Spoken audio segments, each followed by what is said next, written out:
The morning mist clung to the crystalline lake like ghostly fingers, as Jackson threw the worn tennis ball across the water surface.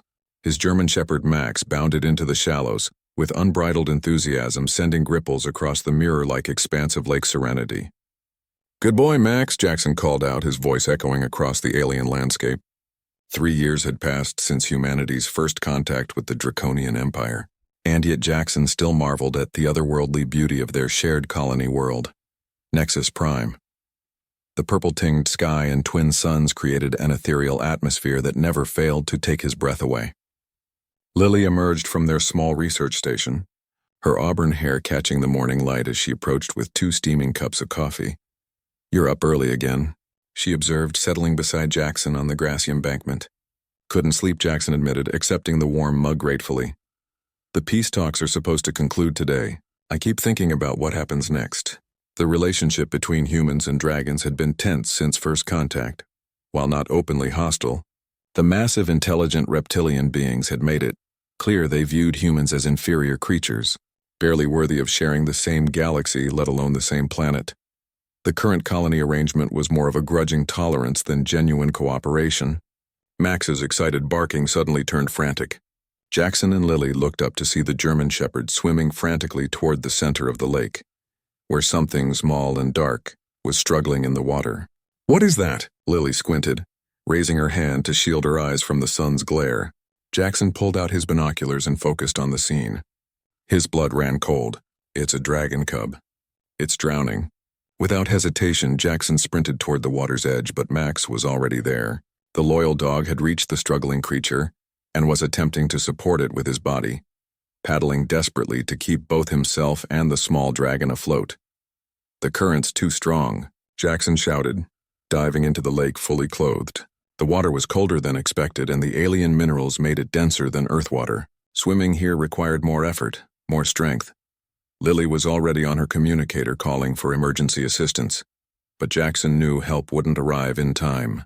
The dragon cub was weakening, its small wings flailing uselessly as it slipped beneath the surface. Max dove underwater, his powerful jaws gently grasping the cub by its neck ridge the same way he might carry a puppy.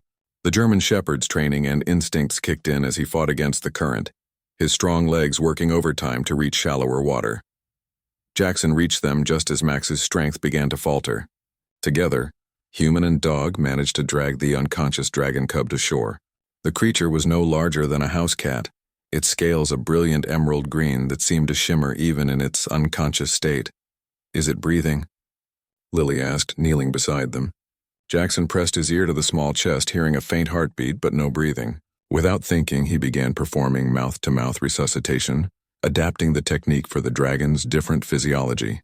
After several tense moments, the cub coughed up water and began breathing again, its large golden eyes fluttering open.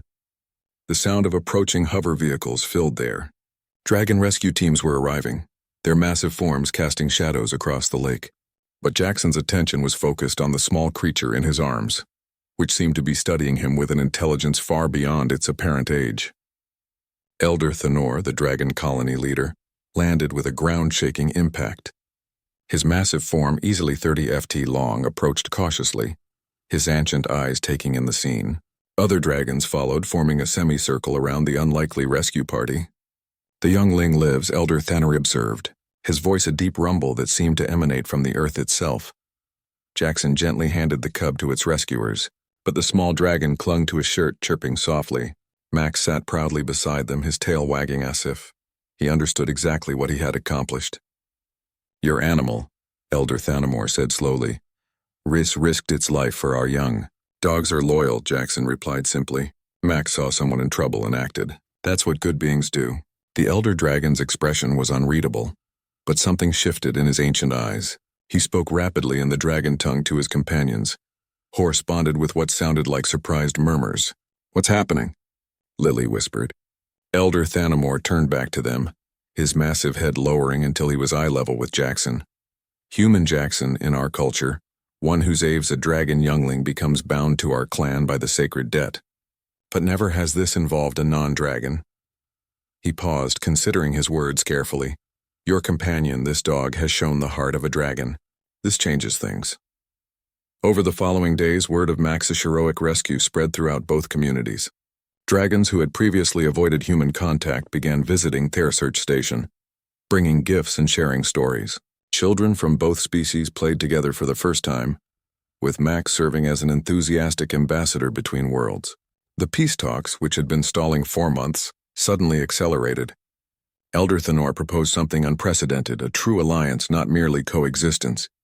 If a small earth creature can possess such courage and loyalty, he declared to the gathered representatives, then perhaps we have misjudged humanity entirely. The rescued cub, named Spark by the dragon community, became a regular visitor to Jackson and Lily Station. The unlikely friendship between the young dragon and the German shepherd became a symbol of what was possible between their species.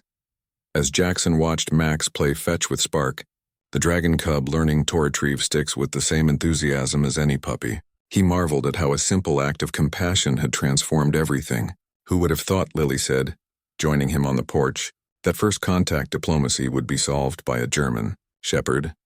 Jackson scratched Max behind the ears as the dog returned, with both a stick and Asmal dragon riding on his back. Sometimes the biggest changes come from the smallest acts of kindness, he replied, watching as two species discovered they had more in common than they had ever imagined. The galaxy had just become a much smaller, friendlier place.